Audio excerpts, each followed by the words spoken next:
Ladies and gentlemen, I have two news stories for you today. The first is actually around the rise of the MK party, and the second is around the budget. But before I get into the main news stories, if I can yet again remind you, if you haven't already, please subscribe to the channel. It really does help. Please share it with some friends on WhatsApp, do all the usual YouTube stuffs. Everything you do, including the comments that you leave, tells YouTube that you like the content. They then share it to others, and it helps the channel grow.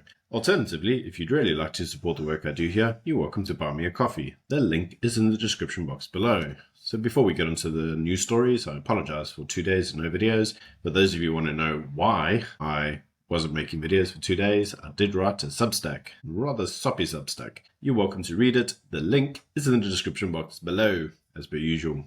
On to the main news stories. The first is that Gates McKenzie says if the ANC is not careful, it will be overtaken by the MK party. Gates McKenzie says that during the last election, he was the only one to take the threat of the rise of the MK party seriously. He says the DA, and many of those around him, didn't. They all said, well, we're all each other's basically main big enemy. Gates said, none of you are each other's enemy. The party you need to watch out for, the MK party. And he says, time proved him right. Gates now says, in an interview with Biz News, that if the GNU, and the ANC in particular, are not careful, they will find themselves losing out to the MK party. So why does he say that? Well, the reason he says that is because the ANC and the DA appear to keep being at each other's throats. We've seen this in the political debacles that have been occurring in the pro-Russia position as advocated by Cyril Ramaphosa and the pro-Ukraine position as advocated by John Steenhuisen. So who's going to win out? Well, the answer is that Gates McKenzie says the MK party is going to win out. Because effectively, whilst the government is fighting itself, the MK party are busy recruiting people with the following that will eventually lead the MK party to a national success. He says every day the MK party is recruiting people. He says you may call them corrupt, you may call them state capture individuals, you may call them criminal, but they are individuals with a following.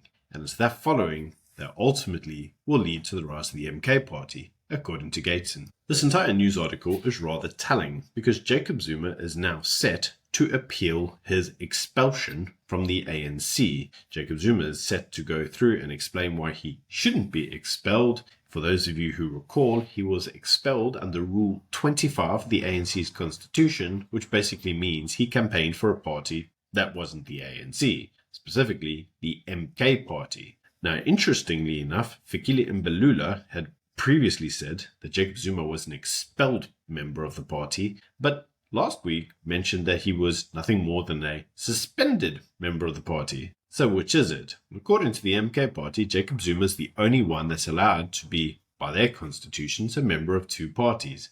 Because according to them, he's still an ANC member. So what's really going on here? Is Jacob Zuma still an ANC member? Or is he a member of MK? Is he a member of the opposition? Is he a member of the party that's in government?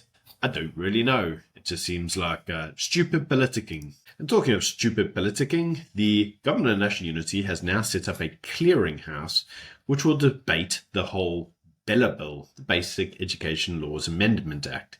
Now, for those of you who recall, the Bella Bill was passed by Cyril Ramaphosa. The Basic Education Minister, who's a DA member, basically said that she would implement the act, but was not very happy about the adoption of the act because the DA wasn't very pro the Bella Bill. Interestingly enough, Cyril Ramaphosa, once signing the bill, did say that he would suspend certain parts, specifically the language clause of the Bella Bill, pending a 3-month negotiation. Well, this has now been set up as a GNU clearinghouse. Again, for those of you who have been following the news, the clearinghouse is now the term being used for the dispute mechanism of all the GNU parties, and it is headed by the Deputy President Paul Mashatile. Why this is all interesting is that the party who will be representing the DA during the GNU clearinghouse to debate how the Bella Bill could be slightly adopted to make it more palatable to all the GNU parties is Helen Zille. So Helen Zille has been nominated as part of the DA. And why is this worthwhile noting?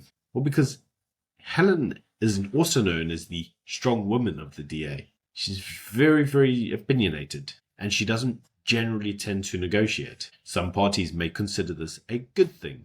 Other parties will say it's not such a good thing.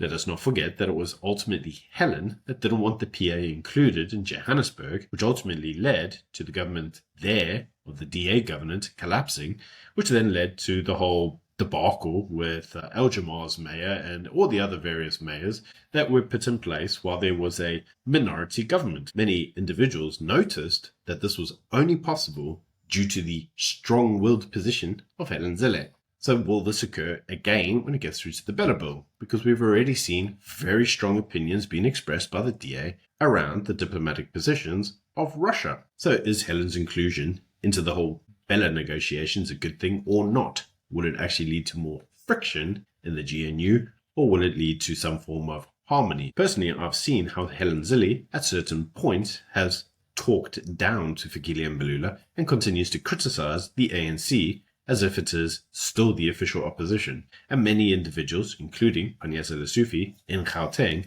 constantly says that this causes them problems because the ANC and the DA are natural adversaries anyway. And yeah, you have Helen Zille basically going around saying negative or bad things about them, which isn't conducive to a positive working relationship. And I would tend to agree with that. So does Helen have the appropriate political tact to keep the ANC egotistically very happy to be involved in the whole GNU? I don't know. You can let me know what you think in the comment section below. So, on to the second main story, and this is the story around the budget. Now, yesterday I actually saw the deliverance of two budgets. The first was the South African budget, and the second was the British budget. For those of you who looked at the British budget, it was a disaster. It is currently being called the Halloween budget, because at the time of recording, today is Halloween. For those of you who don't know, Halloween was originally a Catholic day called All Saints' Day, whereby Catholic churches would basically celebrate the lives of the martyrs who had come before them and the sacrifice that they had given to spread their faith. In any case, let's get on to the Halloween budgets of the UK. And it can be summarized in one really easy sentence. Lots and lots of tax rises. In fact, even the threshold under which you would originally start getting taxed has been downgraded. So it used to be £9,100. Anything over that, you were taxed. Now it's anything over £5,000. Yeah, they're really going for bust on this one. Apparently, they are going to be increasing the national insurance contributions, but only for the private sector. Public sector, they're exempt. Public sector will get the usual cushioning, whilst the private sector is basically going to be worked into oblivion. And that was the budget, really. There really wasn't much more to it. Everybody was very downbeat about it, which is in contrast to the South African budget. You see, because at an event after the deliverance of the budget, Godongwana was asked what he thought about the South African debt ceiling. And what he said is that debt is a function of growth. As the country grows, it needs to borrow in order to sustain the growth. The problem, according to Godongwana, was not debt, but it's the ability to service debt. And that ultimately is really where South Africa finds itself. It finds itself with the debt burden currently getting so great that ultimately can't actually pay it. Many credit ratings in the past have commented on South Africa's creditworthiness and has said that what we really need to do is reduce the civil wage bill. The civil wage bill is too high. We see this every year when the civil wage bill gets topped up and individuals basically ask for above inflation pay increases. The government says, we're not going to do it, and then capitulates and gives us them anyway because they stop burning stuff down. Well, Godongwana now has a new way to reduce the public debt bill, specifically the civil servants' wage bill. What he's doing is he's allocating 11 billion rand for those who wish to early retire from the civil service. The number of individuals he's hoping will retire is just over 30,000 individuals. So what else was proposed in Godongwana's budget? Well, we saw the e-toll debt, which the government is now going to absorb. It is a 13.3 billion rand debt that's now going to go to the national government and also the Gauteng provincial government. We saw some extra money, 3.5 billion, going through to the Democratic Republic of Congo. For those of you who don't know, they're having a civil war and we keep sending our army there, who get trounced and then come back with Mpox. True story. MP salaries are going up by 220 million. Judges' salaries are going up by 158 million. And just under R1 billion is being set aside for flood damage. Because for those of you who haven't noticed, we've had a lot of flooding. Even in my area of Port Elizabeth, we've had a significant amount of flooding. For those of you who have commented, maybe we should stop spraying insecticides and all sorts of environmental rain cloud stuff in the sky, and that might stop the whole flooding scenario. I'm reminded that in the 1980s in Durban, for example, they had massive floods. In fact, some of my family got swept away in the floods. So flooding in South Africa is not exactly a new scenario, but the frequency at which it is now occurring this is new. We didn't used to have this much rain, unless you, dear viewer, know otherwise, and you can let me know in the comment section below. So, NHR has got a little bit of a push, but it's specifically just around the digitization of the medical records. Now, some conspiracy theorists, you know who you are, say that the actual NHR was originally proposed by Bill Gates. Now, if you actually look at the original documentation, it does actually say on it, sponsored by Bill and Melinda Gates Foundation. And some individuals noticed that one of the things that Bill Gates's organization might be most keen on is actually the digitalized versions of everybody's medical health records. Many individuals speculate that this is basically where the NHR will end. It will be like digitizing records. They'll probably all go through to some foreign NGO and that'll be the end of it. But that's the conspiracy theories. We all know the difference between a conspiracy theory and a fact. It's about 6 months. So you can let me know what you think in the comment section below. Next was that apparently the income tax was very disappointing. They were very downbeat on economic growth in South Africa, which was readjusted just below 2%. Basically went down by like 0.1%. And as many individuals have noticed, what South Africa actually needs is between a 4.5 to 5% growth rate, and any forecast lower than that, yeah, sucks. It's not going to help anyone. We really need good growth in the country to advance all the programs we need in order to rectify the current political and social positions. Remember, the political position being, give us back the land, we need the jobs now, and the social position being that there's actually not that many people that are in taxable paid employment. So, growth has been downgraded to 1.1% this year. Yeah, that sucks. That's hardly anything. But whilst I say there's hardly anything, it's more than Britain. Now onto the really big news, and that was that the government was establishing a credit guarantee vehicle. And this credit guarantee vehicle would involve private enterprises such as reinsurers and so forth, and would ask the private sector to help invest in infrastructure projects, which South Africa sorely needs.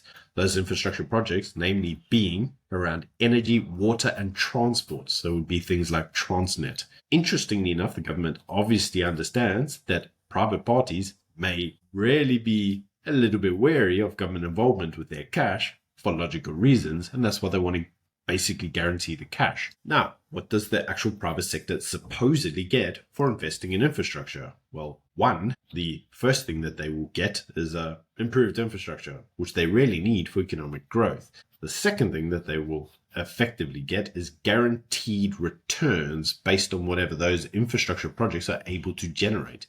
In other words, they will be guaranteed a certain percentage of turnover. Now, one has to ask the question of, does this mean they will be guaranteed a specific minimum amount to be paid regardless of success of project? I suspect that that's probably what's going to happen, which is exactly why some of these guaranteed or blended finance platform programs, as they're calling them, is being supported by the World Bank. Now, for those of you who look at that, you may be a little bit cautious, because what it may mean is that it's a really easy way for the private sector to ultimately have a debt over the government, regardless of success of the project. Which I can guarantee is what some of the socialists will be all saying in their circle. They'll be saying, this is a disaster. But Business Unity South Africa and the Business Leadership South Africa all congratulated Godongwana for not going balls to the wall and just giving all of the taxes due to stupid vanity projects and the civil service in order to appease people through, wealth redistribution, basically. The usual commie claptrap. But in any case, the entire budget was designed to boost economic growth. Now you may ask, how does it boost economic growth? Well, effectively, the idea is to reallocate the civil service wage bill to infrastructure projects and ask the public sector to repair the infrastructure so that everybody can have their infrastructure. And by having some infrastructure, the economy will grow. Yeah, it's basically the idea. See, to fix things in South Africa is really easy. To fix things abroad is really complicated. You got to navigate social, societal changes, demographic changes. We don't have any of that. You just got to fix the basics.